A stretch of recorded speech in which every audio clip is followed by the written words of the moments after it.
네, 15번 철골 구조물 작업 시 중지해야 하는 기상 상황 3가지 쓰시오. 이거 다 외워야 돼요. 풍속이 초당 10m 이상, 강우량 1m 이상, 강설량 시간당 1cm 이상. 그리고 이거는 별도로 또 비슷한 문제가 또 있어요. 타워 크레인, 철골 구조물 말고 타워 크레인 같은 경우에 중지해야 하는 풍속 조건, 설치, 수리, 점검 또는 해체 때는 순간 풍속이 매초 10m 초과시, 운전 중지할 때는 순간 풍속 매초 15m, 양중기 각 부위 이상 점검은 초당 30m 초과 또는 지진 발생 시, 그리고 주행 크레인 이탈 방지 조치는 초당 30m 초과 시, 붕괴 방지 조치는 초당 35m 초과 시. 네, 요거 이렇게 숫자를 외워야 됩니다. 숫자를. 뭐 기왕이면 요거 같은 경우에는 대부분이 숫자로 문제가 나올 거예요. 이렇게 괄호 문제. 근데 요거는 통째로 문제가 나올 수가 있으니까 이건 풍속 이런 것부터 다 수치까지 다 외워야 되죠. 16번. 화면은 스팀 배관 보수를 위해 누출 부위를 점검하던 중에 발생한 재해 사례다. 동영상에서와 같은 재해를 산업재해 기록 분류에 관한 기준에 따라 분류할 때 해당되는 재해 발생 형태를 쓰시오. 스팀 누출에 의한 이상온도 노출 접촉에 의한 화상.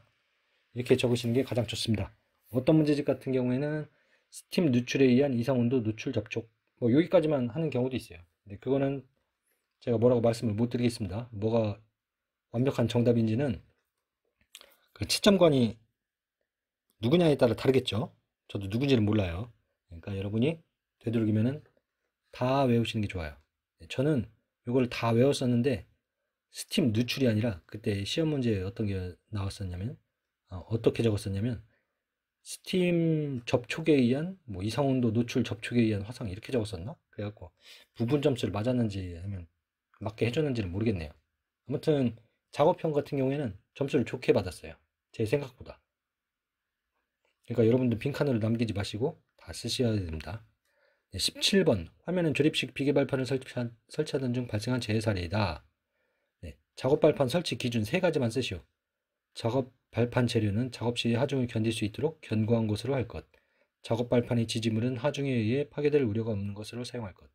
작업 발판 재료는 뒤집히거나 떨어지지 아니하도록 둘 이상의 지지물에 연결하거나 고정시킬 것. 작업 발판을 작업에 따라 이동시킬 때는 위험 방지에 필요한 조치를 할 것. 이렇게 4가지 중에서 3가지만 외우시면 됩니다. 근데 뭐 여유가 되신다면 4가지를 외우시면은 만약에 4점짜리 문제다 그러면은 4점을 맞을 수 있겠고 뭐 3점짜리 문제면은 뭐 여러분이 선택하는 거죠. 4개 외울지 3개 외울지. 네, 18번 컨베이어 작업 시작 전 점검사항 3가지를 쓰시오. 원동기 및 풀리 기능의 이상 유무, 이탈 등의 방지 장치 기능의 이상 유무, 비상정지 장치 기능의 이상 유무, 원동기 회전축, 기어 및 풀리 등의 덮개 또는 울 등의 이상 유무. 이렇게 4가지 중에 3가지 정도 외우시면 됩니다. 이것도 마찬가지로 뭐 보통 3가지 나오는데 4가지 나오는 경우가 아주 드물게 있을 수가 있어요. 뭐 이건 뭐 문제 만드는 사람 마음이니까 3점짜리 문제가 될지 4점짜리 문제가 될지는 모르지만 2점짜리 문제가 되지는 않을 거예요. 최소한 3개는 외우셔야 됩니다. 네, 19번 지게차 운행하기 전 운전자가 유압장치, 보조장치 뭐 이런 것들을 점검하고 있는데 작업 시작 전, 지게차 작업 시작 전 점검사항 4가지는 무엇일까요? 네, 보통 3가지 아니면 4가지 나오죠. 제동장치 및 조종장치 기능의 이상 유무, 하역장치 및 유압장치 기능의 이상 유무, 바퀴의 이상 유무, 전조등, 후미등, 방향지시기 및 경보장치 기능의 이상 유무. 네, 그리고 그 이외에도 크레인, 이동식 크레인, 공기압축기, 로봇, 프레스, 컨베이어 요것들이 작업 시작 전 점검 사항 정도는 알아두시는 게 좋습니다. 이것도 뭐 3가지, 4가지 정도 있는데 외우기 어려우면 이 중에 여러분이 찍어서 외우세요. 저 같은 경우에도 이거 다 안 외우고 지게차, 크레인, 공기압축기, 로봇 뭐 이렇게 외웠는데 실제 시험 문제에서는 컨베이어가 나왔죠. 네. 여러분 선택입니다. 20번 화면은 작업 시작 전 차단기를 내리고 작업자가 승강기 컨트롤팬을 점검 중 감전재해를 당했다. 감전 원인을 쓰시오. 정답은 잔류 전하에 의한 감전. 네. 21번 빈칸 채우시오. 적정 공기란 산소 농도의 범위가 18% 이상 23.5% 미만인 그리고 탄산가스의 농도가 1.5% 미만이고 황화수소의 농도가 10 ppm 미만인 수준의 공기를 말한다. 숫자만 이렇게 외우시면 돼요. 이렇게 4개. 네, 그리고 22번, 23번 같이 묶어서 말씀드리자면 지게차의 안정도는 요거 잘 외우셔야 되는 게 헷갈릴 수가 있어요. 하역 작업 그리고 주행 시는 다 다릅니다. 하역 작업 시에는 전후 안정도는 4%, 좌우 안정도 6%, 주행 시에는 전후 안정도 18%, 그리고 좌우 안정도는 15 플러스 1.1 곱하기 V 속도입니다. 이게 만약에 뭐 5km 속도다 그러면 1.1 곱하기 5 더하기 15 하면 되겠죠. 그럼 20.5가 나옵니다. 맞나? 5.5. 네, 20.5가 나오죠. 만약에 10km라고 하면은 26%가 나오고. 이건 공식을 외우셔야 돼요. 24번. 안전장치가 없는 둥근톱 기계에 고정식 접촉 예방장치를 설치하고자 한다. 이때 하단과 가공재 사이의 간격 8mm 이내. 하단과 테이블 사이의 높이는 각각 얼마로 조정하는지 쓰시오. 테이블 상부는 25mm 이하. 네, 여기에서도 마찬가지로 간격이 단위가 안 나왔죠. 단위가 안 나오면은 8mm라고 꼭 써주셔야 되고, 간격이 예를 들어 가지고 밀리미터, 아니 밀리미터, 높이, 그리고 높이는 몇 밀리미터인가 뭐 이렇게 나오면은 숫자만 써주시면 되는데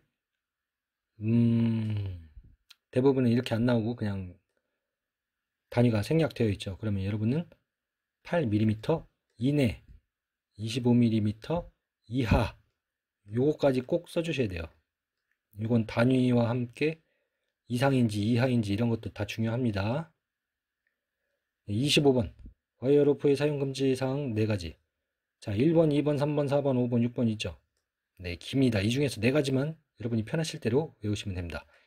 4가지 이상은 거의 안 나올 거예요. 5가지 나올려나 모르겠는데. 1번 이음매가 있는 것, 2번 한 꼬임에서 소선이수가 10% 이상 절단된 것, 3번 지름 감소가 공칭 기름의 7%를 초과한 것, 4번 꼬인 것, 5번 심하게 변형 및 부식된 것, 6번 열과 전기 충격에 의해 손상된 것.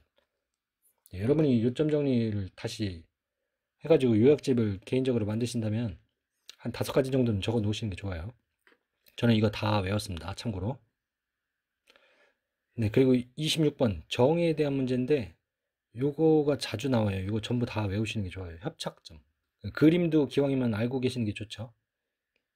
협착점의 정의, 왕복 부분과 고정 부분 사이에서 발생되는 위험점. 끼임점, 정의, 고정 부분과 회전하는 동작 부분 사이에서 발생되는 위험점.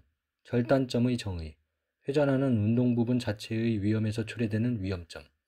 물림점 정의, 회전하는 2개의 회전체에 물려 들어가는 위험점. 접선 물림점의 정의, 회전하는 부분이 접선 방향으로 물려 들어가는 위험점.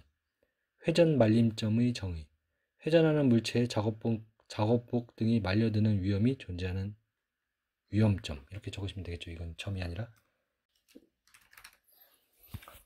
네, 위험점. 네, 이 정도는 무조건 뭐 지금 26번까지 제가 말씀드린 거는 작업형, 동영상 시험 준비하시면서 무조건 외우시는 게 좋아요. 지금 제가 따로 요약한 건 뭐냐면은 이렇게 단답형 문제를 따로 이렇게 요약을 해 놓은 거고, 보통은 동영상이 나오면서 뭐가 잘못됐는가, 여기에서 위험점은 작업자가 위험하게 행동하고 있는 것은 무엇인가, 뭐 그런 게 나와요. 그러면은 전기 하면 이제 뭐 누전 차단기를 설치했나, 절연용 보호구를 착용했나, 그런 것들 적으시면 되고, 만약에 높은 데 있다 그러면은 그 떨어진 방지 장치 같은 거를 뭐 했나, 뭐 그런 것들, 그런 거는 여러분이 그냥 쭉 계속 읽어보시면 돼요. 읽어보고 이해하고, 보통 웬만하면 다 아실 거고, 이거는 그냥 뭐 단답형 문제로서 이건 무조건 외워야 될 것들만 따로 이렇게 모아놓은 겁니다. 네. 여러분이 합격에 조금이라도 도움이 되시길 바라면서, 도움이 되셨다면은 다른 곳에도 뭐 좀 알려주세요. 뭐 여러분이 카페를 하든 뭐 SNS를 하든 다른 분들도 합격에 좀 도움이 될 수 있는 길이 되었으면 좋겠습니다. 네, 도움이 되셨다면 구독과 좋아요 안 하셔도 되고요. 네. 여러분이 판단 맡기겠습니다. 네, 합격을 기원합니다. 화이팅!